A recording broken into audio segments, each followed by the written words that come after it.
Hello, everybody. Oh, I forgot something. I just noticed it. Well, that's okay. Easy to fix. There we go. I won't take the time to write what actually should be there because I was actually busy digging through the Federalist Papers, trying to find what I was looking for, but I didn't find it. It's not a big deal. Uh, I've talked about it before. It's in the 20s, but I can't find it. It might be 29. But either way, first of all, let's talk about John McAfee, however you want to pronounce his name. The man is dead.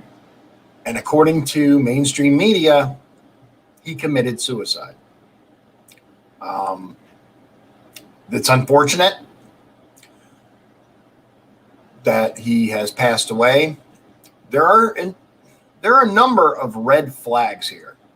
Let me start off by sharing with you what his widow says. She talked to him the night before. She says antivirus pioneer John McAfee was not suicidal. The widow of John McAfee, the British-American tycoon who died in a Spanish prison this week while awaiting extradition to the United States, said Friday that her husband was not suicidal when she last spoke to him hours before he was found dead. Authorities in Spain are conducting an autopsy on McAfee's body, but have said that everything at the scene indicated he took his own life. Quote, his last words to me were, I love you and I will call you in the evening, Janice McAfee told reporters outside the Bryans 2 Penitentiary northwest of Barcelona, where she recovered her late husband's belongings. Quote, those words are not words of somebody who was suicidal, she added, demanding a, quote, thorough investigation in her first public remarks since the software entrepreneur's death on Wednesday. John McAfee was arrested at the Barcelona airport in October last year on a warrant issued by prosecutors in Tennessee who were seeking up to 3 decades of imprisonment for allegedly evading more than $4 million in taxes. The day before he was found dead, Spain's national court had announced that it was agreeing to his extradition to the U.S., but the decision was not final. This is important because there are people who are really willing to accept the narrative, and they're like, of course he did. He didn't want to spend the rest of his life in prison. He didn't want to get extradited back to the United States. Blah, blah, blah, blah. Here's what they say, though. We had a plan of action already in place to appeal that decision, the 38-year-old Janice McAfee told reporters. I blame the U.S. authorities for this tragedy. Because of these politically motivated charges against him, my husband is now dead. Results of his autopsy could take days or weeks, authorities have said. The couple reportedly met in 2012 in Miami and got married the next year. He had several children. He hasn't been connected with the companies, sought for questioning connection with his neighbor, but was never charged with a crime. He ran for president.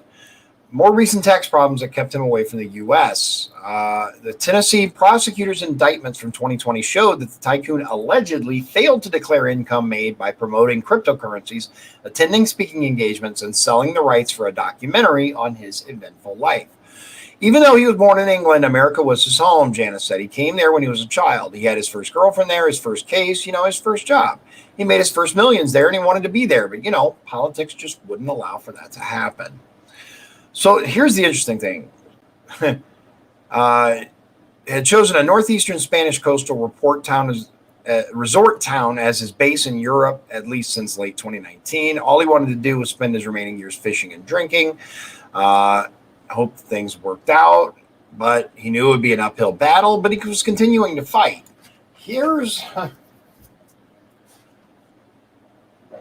Let me just show. If you have not seen his tattoo, I do think it's relevant.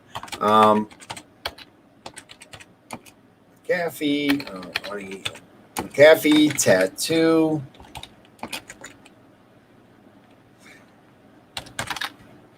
Something like that. Yeah. So don't forget, right? He got a tattoo and had tweeted getting subtle messages from U.S. officials saying, in effect, we're coming for you, McAfee. We're going to kill yourself. I got a tattoo just in case. If I suicide myself, I didn't. I was whacked. Check my right arm. That, plus this, I don't know, man. I wasn't in the cell with him, but I do find it very, very interesting that these really high-profile people keep ending up dead in custody, allegedly from self-inflicted wounds. I find it suspicious, not gonna lie. Not gonna lie. Now, on to, I don't know if it's a better subject, but let's be very clear. Joe Biden claims that the Second Amendment, from the day it was passed, limited the type of people that could own a gun and what type of weapon you could own. You couldn't buy a cannon. Let's be very clear. You could, in fact, buy a cannon. And as a matter of fact, the entire purpose, the entire point of the Second Amendment was to make sure that the citizens were on equal footing with standing armies. Because one of the biggest fears of the founding fathers of this country were standing armies controlled by corrupt-ass governments. You mean like ours? Yes. Yes, precisely. Let's also keep in mind that he claims, well, you need an F-15 and nuclear weapons to take on the government, right? Across history, revolts and government takeovers have been instrumental and conducted with people who had little more than rudimentary weapons. Just throw that out there. We fought the Vietnamese, the North Vietnamese army, right? The Viet Cong. They didn't have any nukes or F-15s, and they kicked our ass. Afghanistan.